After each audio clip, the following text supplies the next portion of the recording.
Now, sometimes income takes a lucky jump, but sure enough, unless you grow out where it is, it'll usually come back where you are. Life has strange ways. If somebody hands you $1 million, best you become a millionaire quickly, so you get to keep the money. Otherwise, sure enough, it'll disappear. Somebody once said, if you took all the money in the world, divided it up equally among everybody, it would soon all be back in the same pockets. Incredible. Success is something you attract, not something you pursue. Success is looking for a good place to stay. So instead of going after it, you work on yourself. Personal development. See, the major question to ask on the job is not what are you getting. The major question to ask on the job is what are you becoming? See, the big question is not what am I getting paid here. The big question is what am I becoming here? Because true happiness is not contained in what you get. Happiness is contained in what you become. So that's our major subject for tonight, personal development. Of all the assignments Mr. Schoaf gave me at age 25, this was probably the most difficult. In fact, I'm still working on this one. I think it's an unending challenge to see what you can become. The next subject is called Basic Laws. And it's good to study the basics. And I call these basics primarily because they come from the Bible. Now, I'm not a theologian or a minister, and that'll be apparent. But Mr. Schoaf taught me that the Bible was a good textbook for ideas and stories and success equations, how to live the better life. I found out that was true. He also taught me that the Bible is as practical as it is spiritual, and I found out that's true. If you look at your bank account and your income and you're not happy, there are several places in the Bible to check to see what the heck's wrong so you can make the changes. And we're going to cover some of those tonight, called basics. Okay. The next subject is my favorite, setting goals. Mr. Schoaf taught me how to set goals. What a favor that was. One morning at breakfast, shortly after I met him, he said, Jim, let me see your current list of goals and let's go over them and talk about them. He said, maybe that's the best way I can help you get a better direction started. And I said, I don't have a list. He said, well, is it out in the car or home somewhere? I said, no, sir. I don't have a list anywhere. He said, well, young man, that's where we got to start. He said, I can tell you right now, if you don't have a list of your goals with you, he said, I can guess your bank balance within a few $100s. Which he did. And that got my attention. I said, you mean my bank balance would change if I had a list of goals? He said, drastically. That day I became a willing student how to set goals. And sure enough, learning how to set goals changed my life. And I often wondered why no one had ever taught me how to set goals up until age 25. I went to high school, but if they offered it, I missed it. I went to college for a year, never heard it. I worked for Sears. Really. And to my knowledge, Sears never taught it. Right? How to set goals. So here I am, age 25, married, my family's starting, I've been to college, I'm working, and I still don't know how to set goals. But fortunately, when I was 25, I met the man who taught me how, and it revolutionized my whole life. Economically, socially, personally, it's incredible. So I want to share with you tonight what Mr. Schoaf shared with me, how to set goals. It can be a life changer. Okay. The next subject is the negative part of the seminar. Life is part negative, so we got to talk about the negative. And this subject is called diseases of attitude. Diseases of attitude.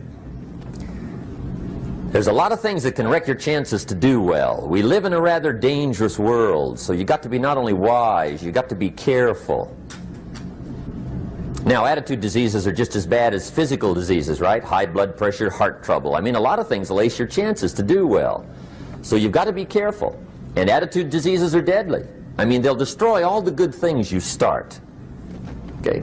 So we'll go through those attitude diseases, how to spot them, how to look for them, what they are, and the cure. And I'm a pro on these because I've had them all, so I can give you excellent advice on these. Now, the last subject we're going to consider tonight is called the day that turns your life around. The day that turns your life around. And under this subject, we're going to talk about the emotions that can change your life. Human beings are emotional creatures, and emotions are powerful for life change. Now, of course, emotions are so powerful they can go either way on you. Emotions can either build or destroy. So you really have to employ emotions properly. We call civilization the intelligent management of human emotions. If you can intelligently apply your emotions in the right direction, no telling what can happen. Could turn your life around one day would be sufficient. So we'll talk about those. Okay. Now that's a lot to cover in one evening, but we'll keep at it here and see if we can't get it all done. I'd like to have you now jot down the theme of the seminar. Every seminar should have a theme, I guess. We've got one. It's on some of our literature if you happen to notice it, but if you didn't, for your notes, here it is. The theme of the seminar goes like this: the major key to your better future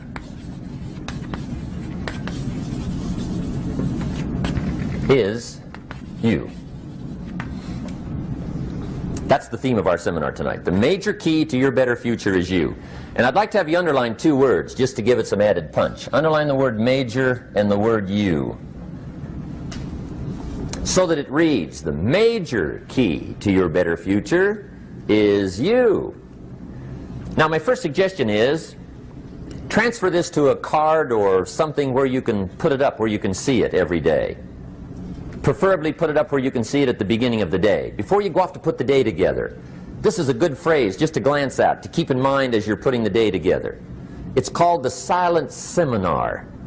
If you'll just let this talk to you during the day, I found it to be tremendously helpful. The major key to your better future is you. For a big share of my life now, I didn't have this one quite figured out. Among a lot of things I didn't have quite figured out. Many things used to puzzle me back in those early days. I used to wonder why two people could work for the same company, one make twice as much money.